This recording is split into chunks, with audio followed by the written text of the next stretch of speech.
السلام عليكم ومرحبا بكم في هذه النشرة الإخبارية العاجلة. وهذه أبرز العناوين. بووريطة: السياسة المغربية بلغت اليوم مستوى جديد. رسميا الكاف يحذر الجزائر من اقتحام السياسة في الرياضة. في مخطط جديد لها المخابرات الجزائرية تخطط لاغتيال معارضي الخارج وهؤلاء أبرز المطلوبين. خطوة مستفزة من إسبانيا تجاه المغرب. هل باعت إسبانيا للمغرب غواصة ترامونتانا مقابل يورو 1؟ المغرب يخصص 294 مليار للتنقيب عن الغاز والبترول. تفاصيل كل هذه العناوين تشاهدونها في هذا الفيديو. لكن قبل أن نبدأ، ندعوك بدعمنا بالضغط على الزر لايك والاشتراك في القناة مع تفعيل الجرس ليصلكم كل جديد، وشكرا لكم. جدد وزير الشؤون الخارجية والتعاون الإفريقي والمغاربة المقيمين بالخارج ناصر بووريطة اليوم بالدخلة التأكيد على تشبث المغرب بالمبادئ الإفريقية للتضامن والتعاون والسلام والتنمية، وإرادة المملكة طبقاً لتوجيهات صاحب الجلالة الملك محمد السادس لتعزيز روح الوحدة وتضامن وتنسيق بشأن القضايا الاستراتيجية ذات الاهتمام المشترك من أجل تكامل أفضل وتنمية مستدامة للقارة الإفريقية. وقال بووريطة في كلمة ألقتها نيابة عنه السفيرة مديرة الشؤون الإفريقية لمياء الراضي في افتتاح الدورة الثانية لمنتدى المغرب الدبلوماسي الصحراء المنظم تحت شعار المغرب في إفريقيا، اختيار ملاكي من أجل قارة شاملة ومتكاملة، إن السياسة الإفريقية للمغرب بلغت اليوم مستوى ومرحلة جديدة من حيث أهميتها الجغرافية ومضمونها وطبيعة مشاريعها وبعدها المؤسساتي. وأضاف أن المغرب انتقل لسياسة مكثفة ومتعددة الأبعاد من خلال نسج شراكات متعددة للقطاعات تم إعدادها ضمن سياق شامل متكامل ومندمج يروم النهوض بالسلم والاستقرار وتيسير التنمية البشرية المستدامة والحفاظ على الهوية الثقافية والروحية للشعوب الإفريقية. وذكر بأن جلالة الملك قام منذ اعتلائه عرش المملكة بأزيد من 50 زيارة رسمية لمناطق مختلفة من القارة ولأزيد من 25 بلداً، مما يعكس في نواحي كثيرة رؤية جلالته الاستراتيجية بالرقي بعلاقات تعاون المملكة مع البلدان الإفريقية نحو شراكة استراتيجية فاعلة ومتضامنة، مبرزاً حجم الاستثمارات المنجزة والمشاريع التي تم تدشينها في قطاعات الفلاحة والإسكان والاتصالات والأبناك والبنيات التحتية الأساسية، فضلاً عن تعزيز المبادلات التجارية.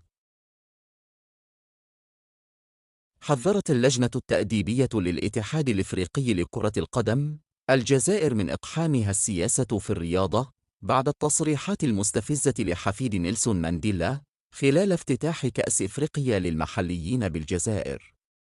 وقرر الكاف عدم تسليط أي عقوبة مادية أو معنوية على الجامعة الملكية المغربية لكرة القدم، كونها لا تتحمل مسؤولية في عدم المشاركة بكأس الشن بالجزائر. ووجهت ذات اللجنة تنبيهاً للجامعة الجزائرية بعدم إقحام السياسة في مجال كرة القدم، إذ طالبت اللجنة بتوجيه رسالة تذكيرية في هذا الشأن للجامعة الجزائرية لكرة القدم وباقي الجامعات الإفريقية، وإلا ستطبق عليها العقوبة المنصوص عليها في قوانين الكونفدرالية الإفريقية لكرة القدم. من جهته عبر أماجو ميلفان بينيك عضو مجلس الاتحاد الدولي لكرة القدم فيفا والرئيس السابق للاتحاد النيجيري لكرة القدم عن استهجانه لمناورات الجزائر التي أفضت إلى حرمان المغرب من المشاركة في بطولة الإفريقية للاعبين المحليين شن 2023. وانتقد أماجو ميلفان بينيك شن الجزائر 2023، حيث دعا إلى ضرورة العمل على حماية قيم كرة القدم العالمية. وقال المصدر ذاته في تصريح له لوسائل إعلام نيجيرية إنه يشعر بالحزن بسبب الأحداث التي أدت إلى عدم تمكن المغرب الفائز باللقب مرتين من الدفاع عن لقبه. أمر جبار مهنا المدير العام للجهاز الاستخباراتي الجزائري التوثيق والأمن الخارجي، والمعروف اختصاراً بإعداد مخطط للتخلص من المعارضين المقيمين بالخارج. ويتمثل المخطط الجهنمي الذي أعدته المخابرات الجزائرية في اغتيال العديد من الناشطين الجزائريين على اليوتيوب وشبكات التواصل الاجتماعي في ظل رفض مجموعة من حكومات الدول الأوروبية تسليم المعارضين إلى نظام الكبرانات. وحسب المعطيات التي توصلت بها أخبارنا المغربية، فخطة اغتيال المعارضين الجزائريين تتوزع بين الاغتيال باسم يفتك بالأعصاب، حوادث السير، والتصفية الجسدية المباشرة. من جهة أخرى، يأتي على رأس المطلوبين لدى الاستخبارات الخارجية الجزائرية زيتوت محمد العربي، وهو دبلوماسي سابق يقيم في لندن منذ سنوات، وعضو الهيئة القيادية لحركة رشاد. هشام عبود، وهو مدير نشر سابق للصحف الجزائرية، وضابط سابق في جهاز المخابرات، والذي نجح في الخروج من الجزائر إلى تونس ومنها إلى فرنسا. أمير بخرس، وهو ناشط على مواقع التواصل الاجتماعي، ويعرف بلقب أمير دي زد، وينشر يومياً وثائق ومعلومات سرية تخص الأمن والجيش، ووثائق تخص أنشطة مسؤولين ورجال أعمال. كما أن الجزائر تهدف إلى تصفية رئيس حركة المكفرحات المهني والمعارض أنور مالك، وهو ضابط جزائري سابق وكاتب وصحفي حالياً، بالإضافة إلى اللاجئ والمقيم بفرنسا المعارض عبد السمار، وهو إعلامي وناشط سياسي ومؤسس موقع الجيوري فوكيس. تخطط الحكومة الإسبانية لإرسال سفينة عسكرية إلى ساحل مليلية المحتلة في إطار عمليات المراقبة البحرية التي تشرف على قطع البحرية الإسبانية بمنطقة البوران، حسب ما ذكرته صحيفة الإسبانية. وحسب الجريدة الإيبيرية، تعتزم السلطات الإسبانية إرسال زورق دورية لأول مرة إلى مليلية المحتلة الصيف المقبل، وستتمثل المهمة الرئيسية للفرقة في المراقبة المستمرة للمياه الإقليمية لبحر البوران، وكذلك مراقبة تسلل المهاجرين السريين عبر المغرب نحو الأراضي الأوروبية.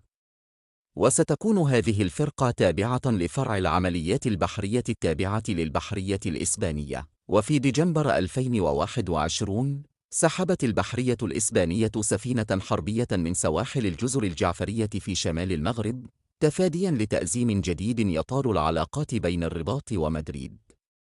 ويتعلق الأمر بسفينة ماركاريبي التي عادت إلى قاعدتها بونتاليس بمنطقة قادس بعد استكمال دعمها اللوجستيكي الرابع في عام 2021، حيث نقلت مياه الشرب والوقود وأطنان من المواد المتنوعة لعناصر الجيش الإسباني المرابطين بهذه الجزر المغربية المحتلة. نفت الحكومة الإسبانية في جوابها على سؤال كتابي وجهه النائب كارلوس موليت عن كتلة كومبروميس بالبرلمان الإسباني بيع المغرب غواصة ترامونتانا البحرية الأسطورية للمغرب مقابل يورو 1، مؤكدة بأنها ليست على علم بوجود أي مصدر يدعم صحة المعلومات بشأن بيع الغواصة المذكورة. وذكر موقع الفارو دي ثيوثا أن نائب كتلة كومبروميس كارليس موليت اعتمد في توجيه سؤاله الكتابي على منشور على الإنترنت تضمن معطيات عن استحواذ المغرب على الغواصة الإسبانية -74 كخطوة أولية قبل شراء 3 غواصات حديثة من الجيل الجديد، مزودة بدفع بنظام دفع وتوربيدة وصواريخ مضادة للسفن وصواريخ كروز بعيدة المدى. وأضاف النائب الإسباني في سؤاله الكتابي أن هذه الصفقة المزعومة ستعزز بها المملكة المغربية بشكل موثوق قوتها الرادعة والدفاعية في المنطقة الاستراتيجية لمضيق جبل طارق، مشدداً على ضرورة عدم استخدامها ضد المصالح الإسبانية. وتابع موليت أن المغرب خطط بالفعل للاستحواذ على غواصات للعمل من قاعدة الكازا صغير البحرية، بعد أن اشترت الجزائر غواصات حديثة من طراز كيلو 636 من روسيا. قال المغرب الأربعاء إن إجمالي الاستثمارات في التنقيب عن الغاز والبترول في البلاد بلغت 28 مليار و845 مليون درهم، 2.94 مليار دولار، منذ عام 2000 حتى نهاية 2021. جاء ذلك في مداخلة للمديرة العامة للمكتب المغربي للهيدروكربون والمعادن حكومي أمينة بن خضرة أمام لجنة برلمانية بمجلس النواب الغرفة الأولى للبرلمان المغربي. وأضافت بن خضرة إن 96% من الاستثمارات للتنقيب عن الغاز والبترول في المغرب يتم تمويلها كلياً من طرف الشركات. وزادت: نتوقع أن يقوم الشركاء بحفر 27 بئراً، 4 منها بالبحر. وأوضحت المسؤولة المغربية أن عمليات التنقيب عن النفط والغاز أسفرت عن حفر 322 بئراً برية و45 بئراً بحرية منذ 1950. السلام عليكم. لا تنسوا الإعجاب بالفيديو والاشتراك في القناة تشجيعاً لنا لنستمر بنشر المزيد إن شاء الله.